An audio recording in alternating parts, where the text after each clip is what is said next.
आज मैं राहुल जी को उनकी यात्रा पूरी करने के लिए मुबारकबाद देना चाहती हूं और साथ में कहना चाहती हूं, राहुल जी, इस मुल्क ने, हिंदुस्तान ने गांधी जिसका नाम है उससे बड़े बड़े इम्तिहान लिए, बड़ी बड़ी कुर्बानियां ली हैं।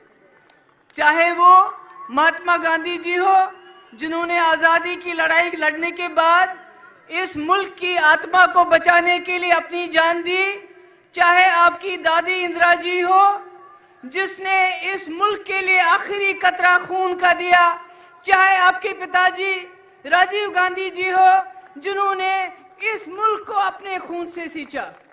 इसलिए आपके ऊपर ये जो भार है, ये जो जिम्मेदारी है, ये इसलिए आई है कि आपके नाम के पीछे गांधी नाम है, जिससे बीजेपी के लोग बहुत डरते हैं और आगे भी डरेंगे। आज मैं देख रही हूं यहां हम अलग अलग सोच, अलग अलग विचार के लोग जमा हो गए हैं। यही हिंदुस्तान है, यही भारत है जहां अलग अलग सोच होती है। यही हमारे संविधान ने हमें इख्तियार दिया है, अधिकार दिया है कि हम सबको मिलजुल के रहने का। मगर आज मैं आपको एक संदेश देना चाहती हूं। इलेक्शन आने वाले हैं। संविधान का सबसे ताकतवर हथियार आपका वोट आपके हाथ में है।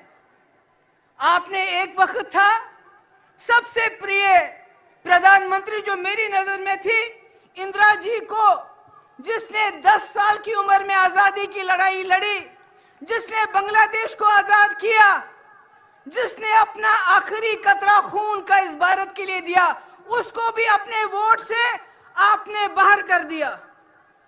आपने 2014 में मोदी जी को चुना जिन्होंने कहा सबका साथ, सबका विकास, सबका विश्वास, जिन्होंने कहा मैं हर साल 2 करोड़ नौकरियां दूंगा, जिन्होंने कहा 15 लाख रुपए जमा करूंगा तुम्हारे खाते में, जिन्होंने कहा कांग्रेस 450 रुपए में गैस सिलेंडर देती है, मैं 400 में दूंगा, जिन्होंने कहा औरतों के साथ ज्यादती हो रही है, मैं उनकी रक्षा करूंगा, और आपने वोट दे दिए।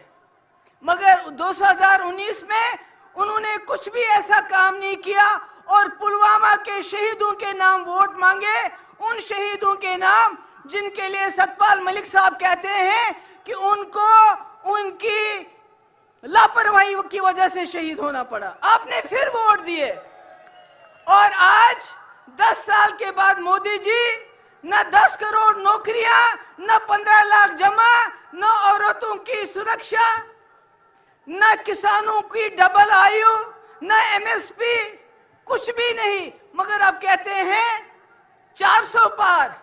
ये 400 पार क्यों करना चाहते हैं? आप मेरी बात सुनिए, क्योंकि ये संविधान को बदलना चाहते हैं, आपके हाथ में से आपका वोट छीनना चाहते हैं, ताकि जिस वक्त आप लोग जाग जाओ, आप इनको बाहर करना चाहो, आपके वोट में वो ताकत नहीं रहेगी।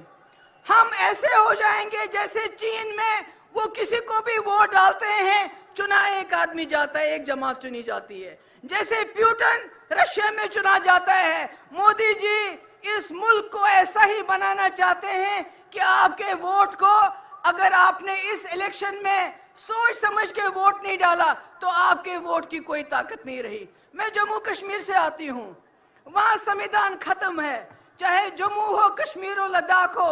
आप आते हैं टूरिस्ट बन के, देखते हैं सब ठीक है, कुछ ठीक नहीं है। आप ले चले जाइए, वहां हजारों के लोग सड़कों पे मिलेंगे, मगर कश्मीर में कोई सड़क पे नहीं आता है, अगर आता है उसको जेल में डालते हैं।